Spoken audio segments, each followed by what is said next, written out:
ஹஜ்ரத் ரசூலுல்லாஹி ஸல்லல்லாஹு அலைஹி வஸல்லம் அதி அற்புதமாக சொல்வார்கள், ஒரு மனிதன் இறைவனுக்கு நன்றி உள்ள மனிதனாக ஆக வேண்டும் என்று நினைத்தால் ஒரு பண்பு மட்டும் அவரிடத்தில் இருந்தால் போதும்.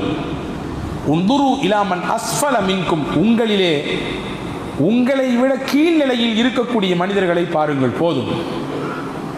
உங்கள் பொருளாதாரத்தில், உங்கள் உடல் நல்ல ஆரோக்கியத்தில், இன்ன பிற விஷயங்கள், உலகம் சார்ந்த விஷயங்கள் அனைத்திலும் உங்களுக்கு கீழ் உள்ள மக்களை பாருங்கள். வலா தந்துரு இலா மன் ஹுவ ஃபௌககும், உங்களுக்கு மேலே இருக்கக்கூடியவர்களை பார்க்க வேண்டாம். அப்படி பார்த்தால் நீங்கள் இறைவனுக்கு உள்ளபடியே நன்றி செலுத்தக்கூடிய மனிதராக மாறுவதற்குரிய வாய்ப்பு கிடைக்காமல் போய்விடும். ஆமாம், ஒரு அழகாக சொன்னான், வாகனத்தில் போக முடியவில்லையே என்ற வருத்தம் தான். வாகனத்தில் போகக்கூடிய நபர்களை எல்லாம் பார்த்து பார்த்து நான் புழுங்கியிருக்கிறேன். அவெல்லாம் பைக்கில் போகிறான், காரில் போகிறாரு, நமக்கு ஒரு கார் இல்லையே, பைக் இல்லையே என்று புழுங்கியிருக்கிறேன். எதுவரை தெரியுமா? நடப்பதற்கு காலே இல்லாத மனிதரை பார்க்கும் வரை. நடப்பதற்கு காலே இல்லாத மனிதரை பார்த்தவுடன் நான் விளங்கிக் கொண்டேன், காலை எனக்கு அல்லாஹ் தந்திருக்கிறான், கார் தராவிட்டால் பரவாயில்லை. Karim's biryani paradise at liberty and catering services, கோடம்பாக்கத்தின் அறுசுவை அடையாளம். எனவே உலக விஷயத்திலே நீங்கள் உங்களுக்கு கீழ் உள்ளவர்களை பாருங்கள். அப்படி பார்த்து பழகினால் உங்களை படைத்த ரப்புக்கு நன்றி செலுத்தக்கூடிய எண்ணம் உங்களுக்கு பிறக்கும். உங்களுக்கு மேல்நிலையில் இருக்கக்கூடிய மனிதர்களை பார்த்து பார்த்து நீங்கள் புழுங்கினால் இறைவனுக்கு நன்றி செலுத்தக்கூடிய எண்ணம் வராது. சொல்லப்போனால் நன்றி மறுப்பு உங்கள் உள்ளத்திலே நீங்கள் நினைக்காமலேயே விதைக்கப்படும், தூவப்படும் என்றார்கள் நபிகள் நாயகம் ஸல்லல்லாஹு அலைஹி வஸல்லம். உலகத்தில் சின்ன சின்ன விஷயங்களுக்காக வேண்டி நாம் நன்றிகளை பரிமாறிக்கொள்கிறோமே. ஒருவர் அன்பளிப்பு தருகிறார், வாங்கிவிட்டு என்ன சொல்கிறோம்? ஆங்கிலத்திலோ தமிழிலோ நன்றி, தேங்க்ஸ் என்கிறோம் இல்லையா? தட்டு தடுமாறி கீழே விழ போனோம், ஒருவர் கைதாங்கி பிடித்து விட்டார், ரொம்ப நன்றிங்க, நீங்கள் பிடிக்கலன்னா கீழே விழுந்திருப்பேன், கை கால் சிராய்ப்பு ஏற்பட்டிருக்கும் சொல்கிறோம் இல்லையா? ஒரு விஷயம், நம்மிடத்திலே இருந்த முக்கியமான பொருள் காணாமல் போய்விட்டது, தேடி அலைகிறோம், அது இல்லை என்றால் அடுத்து நகர்வே மிகப்பெரிய சிரமம் என்ற நிலையில் இருக்கிற பொழுது ஒருவர் திடீரென்று எடுத்துக்கொண்டு வந்து கையில் கொடுக்கிறார். ஏங்க நீங்கள் விட்டுட்டு போயிட்டீங்கண்ணே, உங்கள் இதுதான் என்று நான் உணர்ந்து எடுத்துக்கொண்டு தந்தேன், ரொம்ப நன்றிங்க, இது இல்லைன்னா இன்னைக்கு அடுத்து அவ்வளோதான், ரொம்ப பெரிய கஷ்டம் சொல்கிறோமா இல்லையா? நம்மிடத்திலே இழந்ததையோ அல்லது நாம் தடுமாறுகிற பொழுது கைதாங்கி பிடிக்கக்கூடிய சூழலிலோ அல்லது நாம் விரும்பிய ஒன்றை நமக்கு ஒருவர் அன்பளிப்பு செலுத்துகின்ற நேரத்திலோ ஏதோ ஒரு விதத்தில் பிறரிடத்திலிருந்து ஒரு விஷயத்தை பெற்றுக்கொள்கிற பொழுது இயல்பாகவே அவருக்கு நன்றி செய்ய வேண்டும், அவருக்கு அன்பளிப்பை தந்தவருக்கு நன்றி செலுத்த வேண்டும், கைதாங்கி பிடித்தவருக்கு உபகாரமாக நன்றியை உரித்தாக்க வேண்டும் என்ற எண்ணம் பிறக்கிறது. படைத்தவனுக்கு நாம் எத்தனை முறை உண்மையான நன்றியுள்ள அடையாளர்களாக இருந்திருக்கிறோம் என்பதை யோசித்து பார்க்க வேண்டிய கடமை இருக்கிறது. உமர் ரலியல்லாஹு அன்ஹு தோழர்களோடு பயணிக்கிறார்கள். வீதியின் ஓரத்திலே ஒருவர் முடமாகி கிடக்கிறார். கண் பார்வை இல்லை, காது கேட்கவில்லை, உடலெல்லாம் குஷ்டரோகினால் புண்ணும் சீலும் சகதியுமாக, சீலும் உடம்பிலிருந்து ஒரு விதமான துர்வாரை வீசக்கூடிய நீரும் வடிந்தோடி கொண்டிருக்கிறது. வீதியின் ஒரு ஓரத்திலே முடங்கி போய் கிடக்கிறார். ஹஜ்ரத் உமர் ரலியல்லாஹு அன்ஹு இருந்த தோழர்களை பார்த்து கேட்டார்கள், இந்த மனிதரிடத்திலே ஏதாவது அருள் கொடை உங்களுக்கு தெரிகிறதா என்று கேட்டார்கள். இறைவன் வழங்கிய அருள் கொடை ஏதாவது உங்களுக்கு தெரிகிறதா? கண்ணு தெரியல, காது கேட்கல, நடக்க முடியாது, கைகாலெல்லாம் பத்தாததுக்கு குஷ்டம், அதிலிருந்து ஏற்படக்கூடிய நாற்றம், சீல் எல்லாம். எல்லாரும் சொன்னாங்க, என்ன பாவம், பரிதாபம் தான் எங்களுக்கு மிச்சமாக தெரிகிறது, அவரைக்கு நாங்கள் பரிதாபப்படுகிறோம், இப்படி இருக்கிறாரே என்று வருத்தப்படுகிறோம், எங்கள் கண்களுக்கு ஒன்றும் அருள் தெரியவில்லை என்று சொன்னார்கள். அதில் சையதுனா உமர் ரலியல்லாஹு அன்ஹு சொன்னார்கள், கொஞ்ச நேரம் பொறுங்கள், அவர் நன்றாக எந்த சிரமமும் இல்லாமல் சிறுநீர் கழிக்கிறாரா என்று பாருங்கள் என்றார்கள். கொஞ்ச நேரத்துக்கு பின்னாடி முடமாகி கிடந்தவர் எழுந்து சுய தேவையாக சிறுநீர் கழிக்க போனார். எந்த சிரமமும் இல்லாமல் கழித்து விட்டு வந்தார், மறுபடியும் படுத்து விட்டார். ஹஜ்ரத் உமர் ரலியல்லாஹு சொன்னார்கள், இந்த ஒன்று போதும் அல்லாவிற்கு இவர் நன்றியுள்ள அடியாராக இருப்பதற்கு.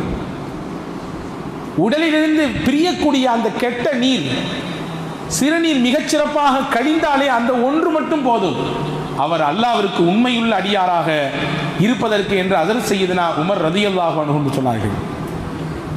ஹஜ்ரத் அல்லாமா இப்னு அபி துன்யா தன்னுடைய நூலிலே ஒரு செய்தியை பதிவு செய்வார்கள். ஹஜ்ரத் சய்யிதத்துனா ஆயிஷா ரலியல்லாஹு தஆலா அன்ஹா அவர்கள் சொன்ன விஷயம், ஒவ்வொரு நாளும் இறைவனுக்கு நன்றி செலுத்துவதற்கு ஒன்று போதும். ஹஜ்ரத் ஆயிஷா அம்மா சொன்னார்கள், நபிகள் சொன்னதாக, ஒருவர் எந்த சிரமமும் இல்லாமல் தண்ணீரை குடிக்கிறார், உள்ளே போன தண்ணீர் எந்த சிரமமும் இல்லாமல் வெளியே வருகிறது. சிறுநீரின் வழியாகவோ அல்லது வேர்வையின் வழியாகவோ அல்லது வேறு சில வழிகளிலே உள்ளே போன நீர் வெளியே வருகிறது. இந்த ஒன்று போதும் அவர் ஆயிரம் நன்றிகளை அல்லாவின் சன்னிதானத்திலே உரித்தாக்குவதற்கு என்று ஹஜ்ரத் ரசூலுல்லாஹி ஸல்லல்லாஹு அலைஹி வஸல்லம் சொன்னதாக ஹஜ்ரத் அன்னை ஆயிஷா ரலியல்லாஹு தஆலா அன்ஹா அவர்கள் அறிவிக்கிறார்கள். யோசித்திருக்கிறோமா? சில விஷயங்கள் இலவசமாக நமக்கு கிடைக்கிறது, அதனுடைய மகத்துவமும் அதனுடைய ஆழமும் அதனுடைய முக்கியத்துவத்தையும் நாம் பெரிதாக விளங்கி கொள்ளாததின் விளைவு, அதிலே சிரமப்படுகிற பொழுது அதனுடைய அருளையும் அது இதுநாள் வரை கிடைத்த பாக்கியத்தையும் உணர்கிறோம். எத்தனை நபர்கள் உள்ளே போன தண்ணீர் வெளியே சிறுநீரின் வழியாக வராமல் தவித்துக் கொண்டு சங்கடத்தில் மருத்துவமனையில் இருந்து கொண்டிருக்கிறார்கள் என்பதை பார்க்கிற பொழுது உள்ளபடியே நபிகள் நாயகம் ஸல்லல்லாஹு அலைஹி வஸல்லம் சொன்ன ஒரு துஆ தான் நமக்கு ஞாபகத்திற்கு வரும். சிறுநீர் கழித்தாலும் சரி, மலம் தேவைக்கு கழிவறைக்குள் சென்றாலும் சரி, வெளியே வந்தவுடன் பெருமானார் துஆ செய்ய சொன்னார்கள், அல்ஹம்துலில்லாஹில்லதி அஸ்ஹப அன்னியல் அதா வ ஆஃபானி. அல்லாஹ்விற்கே எல்லா புகழும். எப்படிப்பட்ட அல்லாஹ் தெரியுமா? எனக்கு நோவு தரக்கூடிய ஒன்றை என் உடலிலிருந்து பிரித்து எடுத்து விட்டான். ஆமாம், சிறுநீர் வெளியே போகவில்லை என்றால் உடலுக்கு பெரும் நோவு, பெரும் சிரமம். உள்ளே போன உணவு செரிக்காமல் அல்லது செரித்த உணவு மலத்தின் வழியாக வெளியே போகவில்லை என்றால் அதைவிட பெரிய சிரமம் இல்லை. கொஞ்சம் கற்பனை பண்ணி பாருங்க, ஒரு நாள் சரியாக நீங்கள் கழிவறைக்கு போகவில்லை என்றால் அன்றைய நாள் எப்படி இருக்கும்? முழுசா போகலன்னா சொல்லல, சரியா போகல. எப்போதுமே ரிலாக்ஸாக போகக்கூடிய நாம், நிம்மதியாக போய்விட்டு வரக்கூடிய நாம், கொஞ்சம் அன்று முன்னும் பின்னும் முக்கி தள்ளுகிறது என்றால் எவ்வளவு பெரிய அழுத்தத்தை, எவ்வளவு பெரிய சிரமத்தை உணர்வோம். நபிகள் எனவே தான் சொன்னார்கள், அல்லாவிற்கு நீங்கள் வெளியே வந்தவுடன் நன்றி செய்யுங்கள், அது உங்கள் உடலில் இருந்தால் மிகப்பெரிய கேடு. யோசித்திருக்கிறோமா என்றாவது? அல்லாஹ் நமக்கு வழங்கிய அருளை பாருங்கள் பெருமக்களே. திடமானதை சாப்பிடுகிறோம், திரவமானதையும் சாப்பிடுகிறோம். நல்ல கட்டியான இருக்கிற பொருளையும் சாப்பிட்றோம், தண்ணி மாதிரி இருக்கிற பொருளையும் சாப்பிட்றோம். எல்லாமே உடலுக்குள்ள போகுது. அல்லாஹ் இந்த உடலை ஒரு சின்ன தொழிற்சாலையாக வைத்திருக்கிறான். நீர் வேறு, நார் வேறு, வைட்டமின் வேறு, கால்சியம் வேறு, எல்லாம் பிரிக்கப்படுது. பிரிக்கப்பட்டு எந்தெந்த பார்ட்ஸுக்கு எது எது தேவையோ அது எல்லாம் அல்லாஹ் சப்ளை பண்ணுறான்.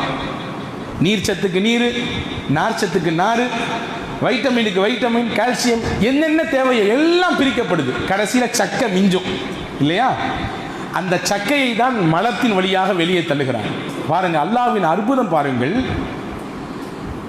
மலத்துவாரத்தின் பக்கத்திலே ஒரு அமைப்பை அல்லாஹ் வைத்திருக்கிறார். அதற்கு பெயர் கிராக் சிஸ்டம். அது என்ன வேலை செய்யும்? அது எல்லோருக்கும் இருக்கிறது. என்ன வேலை செய்யும் தெரியுமா?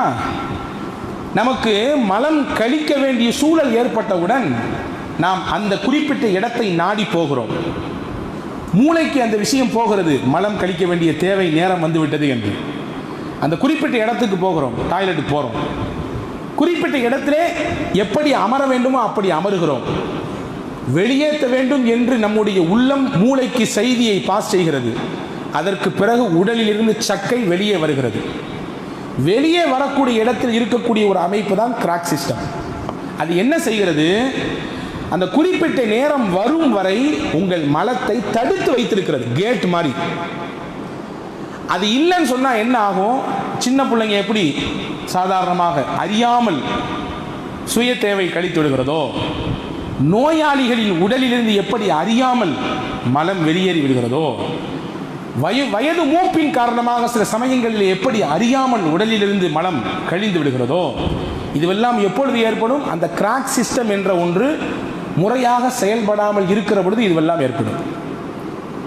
ஒரு புத்தகத்தில் வாசித்தேன், அதனுடைய ஆசிரியர் எழுதியிருக்கிறார், ஒரு மனிதனுக்கு அல்லாஹ் அந்த இடத்திலே புற்றுநோயை ஏற்படுத்தினார். அந்த கிராக் சிஸ்டம் என்று சொல்லக்கூடிய அந்த தடுப்பு வேலி, மலத்தை தாங்கி நிற்கக்கூடிய அந்த மூடியிலே அல்லாஹ் புற்றுநோயை ஏற்படுத்தினார். மருத்துவர்கள்லாம் போய் சந்தித்த பின்னாடி அவர்களின் ஆலோசனை என்ன என்றால், அந்த இடத்தை ரிமூவ் பண்ணணும், வெட்டி எடுத்து ஆப்ரேஷன் செய்ய வேண்டும். எடுத்தால்தான் உங்களுக்கு இந்த நோயிலிருந்து முழுமையான தீர்வு கிடைக்கும், எடுக்கவில்லை என்றால் சிரமம்தான். சரி, எடுத்துடலாம் என்று சொல்லிடலாம். ஆனால் அதுக்கு பின்னாடி இருக்கக்கூடிய பின் விளைவுகள் என்ன என்றால், நீங்கள் உள்ளே போட்டீங்க விஷயத்தை, ஏதாவது சாப்பாட்டுன்னா செரித்து ஆட்டோமேட்டிக்காக வெளியே வந்துடும். நீங்கள் நினச்ச நேரம்லாம் இல்லை, எப்போனாலும் அது வெளியே வரலாம். அந்த மாதிரியான சூழல் ஏற்படும். வேறு வழி இல்லை. எப்படி யூரின் பைய இடுப்பில் கெட்டிக்கிட்டு சில பேர் நடமாடுகிறார்களோ, அதே போன்று நீங்கள் மலப்பையை சுமந்து கொண்டு தான் இனிமேல் உங்கள் வாழ்க்கையை கழிக்க வேண்டும், வாழ்க்கை முழுவதும். இது டாக்டருடைய அட்வைஸ். வேறு வழி இல்லை. உயிரை காப்பாற்ற வேண்டுமே, என்ன செய்வது? உயிரை காப்பாற்றுவதற்கு அந்த ஆப்ரேஷன் செய்தாகிவிட்டது. அதற்கு பிறகு அந்த மனிதரை இன்னொரு நேரிலே சந்தித்தவர் சந்திக்கிற பொழுது, இதையெல்லாம் அந்த புத்தகத்தில் எழுதுகிறார் அதனுடைய ஆசிரியர். சந்திக்கிற பொழுது பேசிக்கொண்டார் அவர், அந்த நோயாளி, எனக்கு அல்லாஹ் மிகப்பெரிய சோதனையை கொடுத்தான், அந்த குறிப்பிட்ட இடத்திலே புற்றுநோய், அதிலிருந்து அல்லாஹ் தீர்வையும் தந்தான், ஆரோக்கியத்தை அதிலிருந்து வெளியாகிட்டேன், அந்த நோயிலிருந்து முழுமையாக வெளியாகிவிட்டேன். ஆனால் என்ன ஒரு பேர் வருத்தம் என்றால், என் உடலிலிருந்து வெளியான மலத்தை நான் சுமந்தபடியே நிற்கிற பொழுது இறைவனை வணங்க வேண்டும் ஒரு சூழல் எனக்கு ஏற்பட்டு போனது. மலத்தை வெளியாக்கிய நான் அதை சுமந்து கொண்டு நின்றவாறே இறைவனை வணங்கக்கூடிய சூழல் எனக்கு ஏற்பட்டு விட்டது என்று சொல்லுகிற பொழுது நெகிழ்ந்து போய் இந்த நிகழ்ச்சியை சொல்லிவிட்டு அந்த புத்தகத்தின் ஆசிரியர் சொல்கிறார், அல்லாஹ்வின் தூதர் கற்றுக் கொடுத்த துவா எவ்வளவு பெரிய ஆனந்தமிக்க துவா அது. அந்த பிரார்த்தனையில் எவ்வளவு உள்ளர்த்தம் இருக்கிறது. இந்த நிகழ்ச்சியை நீங்கள் மையப்படுத்தி இந்த துவாவை பாருங்கள். அல்லாஹ்வே, என் உடலுக்கு தீங்கை தரக்கூடிய மலத்தை என்னிடத்திலிருந்து எந்த கஷ்டமும் இல்லாமல் வெளியாக்கி விட்டாய், என்னிலிருந்து அது பிரிந்து விட்டது, உனக்கே எல்லா புகழும். என்னிடத்தில் தங்கி இருந்தால் இது எனக்கு எவ்வளவு பெரிய நோவு, எவ்வளவு பெரிய கஷ்டம், எல்லாவற்றையும் நீக்கிவிட்டாய் அல்லாஹ், உனக்கே எல்லா புகழும் என்று சொல்லக்கூடிய அந்த துவாவையும் இந்த நிகழ்ச்சியும் ஒப்பிட்டு பார்த்தேன். நான் ஒரு கணம் அதிர்ந்து போய்விட்டேன் என்று அந்த நிகழ்ச்சியை பதிவு செய்கிற பொழுது ஆசிரியர் எழுதுகிறார். அன்புக்குரிய சகோதரர்களே, இப்படி ஒவ்வொரு நாளும் எத்தனை அருள் கொடைகளை அல்லாஹ்வின் புறத்திலிருந்து நாம் சுவாசித்துக் கொண்டிருக்கிறோம். என்றாவது யோசித்ததுண்டா? நான் ஆரம்பத்தில் சொன்னேன், இலவசமாக சில விஷயங்கள் கிடைக்கிற பொழுது அதனுடைய மகத்துவமும் அதனுடைய பொக்கிஷமும் விளங்குவதற்கு நம்முடைய சிந்தனை நேரம் கொடுப்பதில்லை. கபிரிஸ்தானுக்கு போனால் கபிரிஸ்தானுக்கு போனால் மௌத்தினுடைய சிந்தனை வரும் என்றார்கள் பெருமானார், இல்லையா? ஜுருஹா ஃபஇன்னஹா துதக்கிருல் ஆகிரா. மையத்தானவர்களை நீங்கள் ஜியாரத் செய்யுங்கள், இறந்து போனவர்களை நீங்கள் ஜியாரத் செய்யுங்கள். ஜியாரத்தின் மூலமாக உங்களுக்கு மறுமையின் சிந்தனை வரும், மரணத்தின் சிந்தனை வரும். அதற்கு பெருமானா சொன்னது. இன்னைக்கு மரணத்தின் சிந்தனை கபருக்கு போனால் மட்டும் வருவதில்லை, மருத்துவமனைக்கு போனாலும் வருகிறது, இல்லையா? ஒரு முறை மருத்துவமனைக்குள்ளே போய்விட்டு வந்தால் மரண சிந்தனை மட்டுமல்ல, அல்லாஹ் நம்மை எப்படி வைத்திருக்கிறான் நன்றாக என்ற உணர்வு வருகிறது. நன்றாக வைத்திருக்கக்கூடிய ரப்புக்கு நான் எந்த அளவுக்கு கடமைப்பட்டுள்ளேன், நான் அதை நிறைவாக செய்கிறேனா என்ற சிந்தனை பிறக்கிறதா என்று கேட்டால் பிறக்க வேண்டும் என்று நான் சொல்லுவேன். அந்த சிந்தனை வர வேண்டும். மருத்துவமனைக்குள்ளே போய்விட்டு வருகிற பொழுது அங்கே நோயாளிகள் படுகிற சிரமங்களையும் கஷ்டங்களையும் பார்க்கிற பொழுது அல்லாஹ் நம்மை எவ்வளவு சிறப்பாக வைத்திருக்கிறான், ஆரோக்கியமாக வைத்திருக்கிறான் என்ற சிந்தனை பிறக்க வேண்டும்.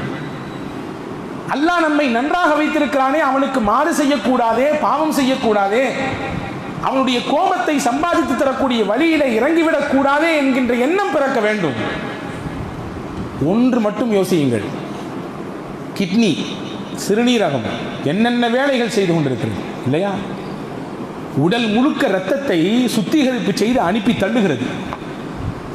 ஒரே ஒரு நாள் அது தன் வேலையை செய்யாமல் முடங்கிவிட்டால் என்ன ஆகும்? சிறுநீரகம் ரத்தத்தை சுத்திகரிப்பு செய்து அனுப்புகிறது, என்ன ஆகும்? ஒன்றும் ஆகாது. பெரிய ஹாஸ்பிட்டல் ஒன்று பார்த்து டயாலிசிஸ் என்று சொல்லக்கூடிய ஒன்றை செய்தாக வேண்டும்.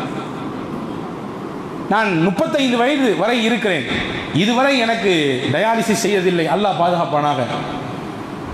யோசியுங்கள், ஒருவருக்கு 20 வயது 70 வயது 70 வயது வரை அவர் டயாலிசிஸ் செய்யவில்லை. அல்லாஹ் அந்த சிறுநீரகத்தை வைத்தே சுத்திகரிப்பு செய்து உடல் முழுக்க இரத்தத்தை பாய்ச்சிக் கொண்டிருக்கிறான். கொஞ்சம் யோசியுங்கள், ஒரு முறை ஒரு டயாலிசிஸுக்கு போனால் எவ்வளவு செலவாகும்? ஒரு மாதத்திற்கு 2 முறை, மாதத்திற்கு 4 முறை, வாரத்திற்கு 2 முறை என்றெல்லாம் அவர்களின் நிலைக்கு தக்கவாறு அந்த முறைகள் மாறுபடுகிறது. அல்லாஹ் ஒத்த ரூபா வாங்காம 60 வருஷம் சுத்திகரிச்சு அனுப்பிட்டே இருக்கான் நமக்கு. இன்னைக்கு டயாலிசிஸ் என்று போனால் எத்தனை ஆயிரங்கள் வைக்க வேண்டும் ஒரு தடவைக்கு? ஒரு மாதத்திற்கு எத்தனை ஆயிரம்? வருடத்திற்கு கணக்கு போட்டால் 60 ஆண்டு 70 ஆண்டு நமக்கு எந்த தொகையும் வாங்காமல் ஃப்ரீயா அல்லாஹ் செஞ்சு கொடுக்கான். கொஞ்சம் யோசிங்க, கணக்கு போட்டு பாருங்க. ஒரு முறைக்கு 1000 என்ற ரீதியிலே வைத்து பாருங்கள், வருடத்திற்கு எத்தனை ஆயிரங்கள், எத்தனை லட்சங்கள், நம் வாழ்நாள் முழுக்க எத்தனை லட்சங்கள். அப்படி நமக்கு சுத்திகரிப்பு செய்து அனுப்பக்கூடிய ரப்புக்கு நாம் நன்றி உள்ளவனாக இருக்க வேண்டுமா வேண்டாமா? இப்படி நம்மை பராமரித்துக் கொண்டிருக்கிற ரப்பை நாம் நினைக்க வேண்டுமா வேண்டாமா? அவனிடத்தில் கதற வேண்டுமா வேண்டாமா? அல்லாஹ்வே நீ கொடுத்ததற்கு நன்றி சொல்ல முடியவில்லை இன்னும் என்று இஎம் ஹனீஃபா பாடிய பாட்டின் அர்த்தம் நமக்கு புரிய வேண்டுமா வேண்டாமா? அன்புக்குரியவர்களே, எத்தனை எத்தனை அருள். பெருமானா ஸல்லல்லாஹு அலைஹி வஸல்லம் அன்னவர்களும் மதிய நேரம் உச்சி பொழுது ஒரு 12 மணி இருக்கும் என்று வைத்துக் கொள்ளுங்கள், வெளியே வருகிறார்கள். வந்தால் செய்த அபூபக்கர் சித்திக் ரலியல்லாஹு அன்ஹு வர்றாங்க. இந்த நேரத்தில் எங்கே வந்தீங்கன்னு அபூபக்கர் நாயகத்தை கேட்குறாங்க. ரசூலுல்லாஹ் சொன்னாங்க, பசிதான் வீட்டை விட்டு என்னை வெளியாக்கியது. நபி கேட்டாங்க திருப்பி அபூபக்கர் நாயகத்தில், நீங்கள் ஏன் வந்தீங்க? அதே தான், உங்களை எந்த பசி வெளியாக்கிச்சோ அதே பசி தான் என்னையும் வெளியாக்கிச்சு, வாங்க போவோம். கொஞ்ச நேரத்தில் உமர் ரலியல்லாஹு அன்ஹு வருகிறார்கள். அவர்களிடத்திலும் இதே கேள்வி, அவர்களும் இதே பதில்.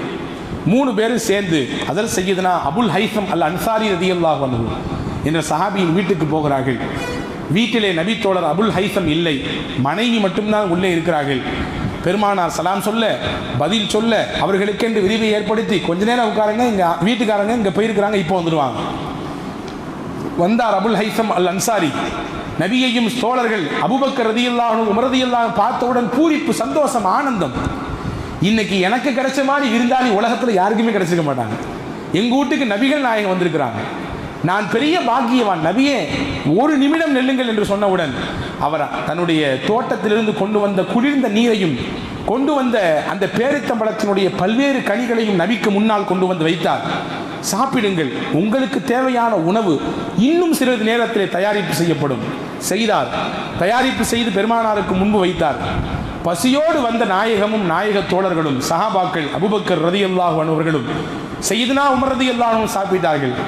சாப்பிட்டு முடித்தவுடன் பெருமானா ஸல்லல்லாஹு அலைஹி வஸல்லம் 2 தோழர்களை பார்த்து சொன்னார்கள், ஹாதா மினன் நிஅமில் லதீ துஸ்அலூன அன்ஹு. இதுவும் அல்லாஹ்வின் அருள் கொடைதான். பசியோடு நாம் வந்தோம், ஒண்ணுமே இல்லாமல் நாம் வெற்று குடலோடு நாம் வெளியே வந்தோம். நமக்கு வயிறார சாப்பாடு கொடுத்தது, நீரை புகட்டியது அல்லாஹ் தான். இதை பற்றியும் நாளை அல்லாஹ்விடத்தில் நீங்கள் விசாரிக்கப்படுவீர்கள், இதை பற்றியும் நாளை அல்லாஹ்விடத்திலே விசாரிக்கப்படுவீர்கள் என்று சொன்னார்கள். ஹதீஸ் தொடர்கிறது. அங்கே உள்ளே இருந்த அந்த பெண்மணி அபுல் ஹைசம் ரலியல்லாஹுடைய மனைவி சொன்னாங்க, யார் சொல்லா ஏதாவது எங்களுக்கு துவா செய்யுங்க, உங்க துவாவுக்காக வேண்டிதான் இதெல்லாம். அப்பதான் சல்லாசன் துவா செஞ்சாங்க, அக்கட தஆமுக்குமுல் அபரார் வஸல்லத் அலைக்குமுல் மலாயிகா வஅஃப்தர இந்தக்குமுஸ் ஸாயிமூன். உங்கள் உணவை நல்லோர்கள் சாப்பிடட்டும், உங்கள் வீட்டிலே நோன்பாளிகள் வந்து நோன்பு திறக்கட்டும், உங்கள் வீட்டிலே மலக்குமார்கள் அணியணியாக வந்து இறங்கட்டும் என்று துவா செஞ்சாங்க.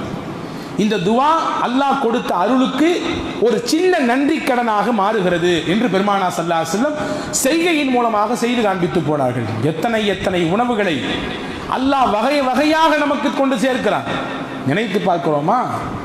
சையதுனா அப்துர் ரஹ்மான் பின் அவுஃப் ரலியல்லாஹு அன்ஹு நோன்பு காலம், நோன்பு திறப்பதற்கு முன்னால் அடுக்கி வைக்கப்பட்டிருக்கிறது உணவு. பார்த்து அழுகிறார்கள், கண்ணீர் வடிக்கிறார்கள். நோன்பாளி ஏங்க அழுகிறீங்கன்னு கேட்கும்பொழுது அதில் அப்துல் ரஹ்மான் இப்னு அவ்ஃப் ரலியல்லாஹு சொன்னார்கள், என் தோழர்களில் எத்தனையோ தோழர்கள், ஏழைகள், சஹாபிகள், சையதுனா முஸ்அப் பின் உமைர் போன்ற சஹாபாக்கள் எல்லாம் உடுத்துவதற்கு கூட ஒழுங்கான ஆடை இல்லாமல் கந்தல் ஆடையை உடுத்தி கொண்டு கஃபன் செய்வதற்கு கூட முழு ஆடை இல்லை. தலையை போர்த்தினால் கால் தெரிகிறது, காலை போர்த்தினால் தலை தெரிகிறது. அந்த நிலையில் உலகத்தோடு ஒட்டாமல் வாழ்ந்து மறைந்து விட்டார்கள். அல்லாஹ் எனக்கு எவ்வளவு உணவை கொண்டு வந்து வச்சிருக்கான், நோன்பு திறக்கும் நேரத்தில் எவ்வளவு உணவு, வகை வகையான உணவு. அல்லாஹ்விற்கு நான் எப்படி பதில் சொல்ல போகிறேன் என்று தெரியவில்லையே. அவன் வழங்கிய அருள் கொடைக்கு அவன் நாளை என்னிடத்திலே கேள்வி கேட்டால் நான் என்ன பதில் சொல்வேன் என்று தெரியவில்லையே என்று கலங்குகிறேன் என்று சொல்லிவிட்டு வெறும் தண்ணீரை மட்டும் எடுத்துக்கொண்டு அதை வைத்து நோன்பு திறந்து விட்டு போனார்கள் என்று வரலாறு இருக்கிறது. இன்றைக்கு எவ்வளவு அறுசுவை உணவுகளை அல்லாஹ் நம்மை சாப்பிட வைக்கிறான்.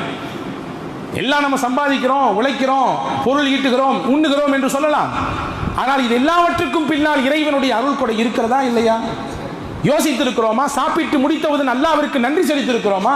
அல்லாஹ்வே, உலகத்தில் எத்தனை மக்கள், கோடிக்கணக்கான மக்கள் ஒருவேளை உணவில்லாமல் திண்டாடி கொண்டிருக்கிறார்கள். எங்களை வயிறார உணவுடன் செய்தாய் அல்லாஹ்வே, உனக்கே எல்லா புகழும், அல்ஹம்துலில்லாஹ் சொல்லியிருக்கிறோமா? அல்லாஹ்வே, நீ தான் உணவை கொடுத்தாய், நீ தான் தண்ணீரை கொடுத்தாய், நீ தான் எங்கள் பசியை ஆற்றினாய், நீ தான் ரிஸ்க் அளிப்பவனின் ஆகப்பெரியவன். புகழ்ந்திருக்கிறோமா அல்லாஹ்வை? அன்புக்குரியவர்களை யோசித்து பார்க்கிறோம். அல்லாஹ் வழங்கிய அருள் கொடை நம் உடலிலும் நம்முடைய வெளிரங்கத்திலும் நிரம்ப கிடக்கிறது. நாம் அதை கண்டும் காணாமல் கடந்து போய்கொண்டே இருக்கிறோம். நினைக்கிறோமா இல்லையா என்பது கூட யோசிக்க முடியாத அளவிற்கு ஒரு அவசர கதியிலே நாம் தள்ளப்பட்டிருக்கிறோம்.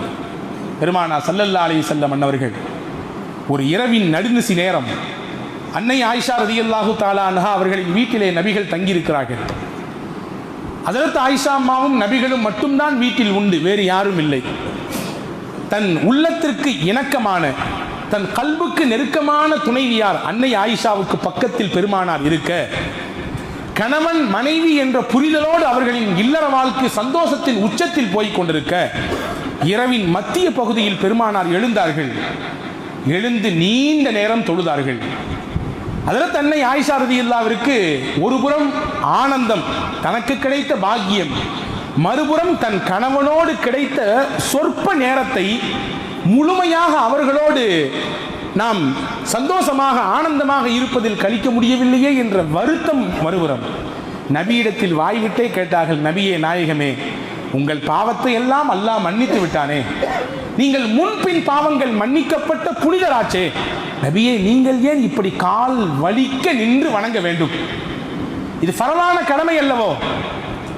இரவின் நடுநிசி நேரத்திலே மையப்பகுதியிலே எழுந்து எல்லாரும் உறங்கிக் கொண்டிருக்கிற பொழுது நீங்கள் எழுந்து தொழ வேண்டும் என்ற அவசியம் என்னவோ என்று கேட்கிற பொழுது ஹஜ்ரத் சையதுனா முஹம்மதுன் ரசூலுல்லாஹி ஸல்லல்லாஹு சொல்லுங்க ஸல்லல்லாஹு அலைஹி வஸல்லம் சொன்னார்கள், அஃபலா அன் அகூன அப்தன் ஷகூரா, என்னை படைத்த ரப்புக்கு நான் நன்றி உள்ளவனாக இருக்க வேண்டும் என்று விருப்பப்படுகிறேன். நன்றி உள்ளவன் என்பதின் வெளிப்பாடுதான் அவனை வணங்குகிறேன், நிற்கிறேன், அவனுக்கு முன்னால் பேசுகிறேன், இறை வசனத்தை ஓதி அவனிடத்திலே மன்றாடுகிறேன். இதுவெல்லாம் எதன் வெளிப்பாடு? நான் அவனுக்கு நன்றி உள்ளவனாக இருக்கிறேன். அன்புக்குரிய சகோதரர்களை யோசித்து பார்க்கிறோம். எனவே அந்த நன்றி உள்ள தன்மை என்பது நம்முடைய வாழ்க்கையில் வெளிப்பட வேண்டும். ஒன்றை நினைத்தால் போதும். நாம் உலகத்தை இந்த கண்ணால் பார்க்கிறோம், நாம் நினைத்ததை பார்க்கிறோம், நினைத்தவாறு இந்த கண்களை திருப்புகிறோம். இந்த ஒன்று போதும் இறைவனுக்கு ஆண்டாண்டு காலம் அல்லாஹுவின் சன்னிதானத்திலே மன்றாடுவதற்கு, கதறுவதற்கு. வரலாற்றிலே வருகிறது, ஹாக்கிமிலே முஸ்ததரக் ஹாக்கிமிலே இந்த ஹதீஸ் பதிவாக இருக்கிறது. நபிகள் நாயகத்திலே ஜிப்ரீல் அலைஹிஸ்ஸலாம் வந்து சொன்ன செய்தி இது. ஒருவர் வாழ்ந்தார், 500 ஆண்டுகள் வாழ்ந்தார், நிறைய வணக்க வழிபாடுகள் செய்தார், மலை உச்சியிலே போய் தனியாக வாழ்ந்தார். அவருக்கு பசி ஏற்பட்டால் கீழே இறங்கி வருவார். அங்கே ஒரு மாதுளை பழம் இருக்கும் மரம், அதிலிருந்து சில பழங்களை எடுத்து சாப்பிடுவார். தண்ணீர் குடிப்பதற்கு மதுரமான தண்ணீர் அங்கே சுனை ஊற்று ஓடும், அதை எடுத்து குடிப்பார். குடித்துவிட்டு மறுபடியும் போவார், வணங்குவார், வழிபடுவார். அவரின் கோரிக்கை எல்லாம் ஒன்றே ஒன்றுதான், இறைவா, என்னை நீ சஜிதா செய்த நிலையில் மௌத்தாக்க வேண்டும், உன்னை வணங்கிக் கொண்டிருக்கிற பொழுது எனக்கு மரணம் வர வேண்டும் என்று அல்லாஹ்விடத்திலே கேட்டுக்கொண்டே இருந்தார். அல்லாஹ் அவர் கோரிக்கையை நிறைவேற்றினார். சஜிதா செய்யக்கூடிய நிலையிலேயே அவருக்கு மரணமும் வந்தது. மறுமையிலே தூக்கி நிப்பாட்டுவான், எழுப்பி கேட்பான், நல்ல வணக்க வழிபாடுகள் செய்தார், எல்லாம் சரிதான், இப்பொழுது என் அருளை கொண்டு நீ சொர்க்கத்திற்கு போ என்று சொல்லுவான். அவர் சொல்லுவார், 500 ஆண்டுகள் நான் நன்மை செய்திருக்கிறேன், அவ்வளவு வணக்க வழிபாடுகள் என் கையில் இருக்கிறது, நான் செய்த நன்மைகள் என்ன, தொழுத தொழுகைகள் என்ன, ஓதிய திலாவத் என்ன, செய்த தான தர்மங்கள் என்ன, அவ்வளவு கொச்சு கொச்சாக இருக்குது என்னிடத்தில், என் அமல்கள் என்று கேட்பார். அல்லாஹ் சொல்லுவான், என் ரஹ்மத்தை கொண்டு போ என்பான். மறுபடியும் கேட்பார், என்னுடைய அமல் என் ரஹ்மத்தை கொண்டு போ என்று அல்லாஹ் சொல்லுவான். என்னுடைய அமலுக்கு அப்ப என்னதான் பலன்? அல்லாஹ் சொல்லுவான், ஜிப்ரீலை கூப்பிட்டு அவர் செய்த 500 ஆண்டுகால நன்மைகளை எடுத்து வையுங்கள், அவருக்கு நாம் வழங்கிய கண் என்ற அந்த பொக்கிஷயத்தை எடுத்து இன்னொரு தட்டில் வையுங்கள், எது கனமாக இருக்கிறது என்று பார்ப்போம் என்பான். ரெண்டும் தூக்கி நிறுக்கப்படும். அவருடைய கண் மட்டும் நிறத்தில் நிறுவையில் தாழ்ந்து போய்விடும். அவர் செய்த 500 ஆண்டு நன்மைகள் அப்படியே மேலே போய்விடும். ஜிப்ரீல் சொல்லுவார், யா அல்லாஹ், நீ இந்த மனிதருக்கு கொடுத்த இந்த கண் மட்டும் இவர் 500 ஆண்டுகள் செய்த நன்மைக்கு ஈடாக இல்லை. இன்னும் இவருக்கு உடல் இருக்கிறது, உடலிலே உறுப்புகள் இருக்கிறது, உடலில் உறுப்பின் செயலாக்கம் இருக்கிறது, இவர்களுடைய வெளிரங்க அந்தரங்க வெளிரங்க அருள் கொடைகள் இருக்கிறது, கொடுத்த சாப்பாடு இருக்கிறது, செய்த வேலைகள் இருக்கிறது, என்னென்ன இருக்கிறது, கண்ணுக்கு மட்டும் 500 ஆண்டுகளா என்று திகைத்து போய் நிற்கிற பொழுது அல்லாஹ் சொல்லுவான், நீ வணங்கினாய், இந்த வணக்கமும் என் ரஹ்மத் தான். உனக்கு உணவு கொடுத்தேன், அதுவும் என் ரஹ்மத் தான். நீ கேட்டாய் சஜிதாவிலே எனக்கு மரணம் வேண்டும் என்று, அதுவும் என் ரஹ்மத்தை கொண்டுதான் சொன்னேன். இப்போவும் சொல்கிறேன், என் அருளை கொண்டு சொர்க்கத்திற்கு போ என்கிற பொழுது அவர் தான் செய்த தவறை நினைத்து வருந்தி அல்லாஹ்விடத்திலே மன்னிப்பு கேட்டுவிட்டு போவார். இந்த ஹதீஸை முடிக்கிற பொழுது ஹஜ்ரத் சய்யிதுனா ஜிப்ரீல் அலைஹிஸ்ஸலாம் சொல்வார்கள், இன்னமல் அஷ்யாஉ பிரஹ்மத்தில்லாஹி தஆலா யா முஹம்மத் ஸல்லல்லாஹு அலைஹி வஸல்லம். அல்லாஹ்வின் தூதரே, உலகத்தில் நடக்கக்கூடிய எல்லா காரியமும் அல்லாஹ்வின் அருளை கொண்டுதான், அருள் கொடைகளை கொண்டுதான் நடக்கிறது. எதுவும் மனிதனின் தனி சக்திக்கோ, மனிதனின் தனி முயற்சிக்கோ, மனிதனுடைய அளப்பரிய ஆற்றலுக்கோ உரித்தானது அல்ல. எல்லாமும் அல்லாஹ்வின் ரஹ்மத்தை கொண்டுதான் நடக்கிறது என்பதை புரிந்து கொள்ளுங்கள் நாயகமே என்று ஹஜ்ரத் ஜிப்ரீல் அலைஹிஸ்ஸலாம் அண்ணலம் பெருமானிடத்தில் சொல்லிவிட்டு போவார்கள் என்பதை பார்க்கிறோம். எனவே உன்னை புரிய வேண்டும், நான் வணங்குகிறேன், தொழுகிறேன், நிறைய தான தர்மம் கொடுக்கிறேன், நிறைய கிதாப் திலாவத் ஓதிக்கிறேன், நிறைய கல்வி இருக்கிறது, எனக்கு மார்க்க ஞானம் நிறைய இருக்கிறது என்று நமக்கு நாமே சமாதானம் சொல்லிக்கொள்ள கூடாது. அதுவும் கூட அல்லாஹ்வின் பிச்சை தான், அல்லாஹ்வின் அருள் தான் என்பதை புரிந்து அதற்கும் நன்றி செய்யக்கூடிய மனிதர்களாக மாறுகிற பொழுது நிச்சயம் அல்லாஹ்வின் அருளை முழுமையாக பெறுவோம். நாளை மறுமையிலே அவனுடைய உயர்தரமான ரிதுவான் என்று சொல்லக்கூடிய திருப்பொருத்தத்திற்கு உரித்தானவர்களாக அல்லாஹ் நம்மை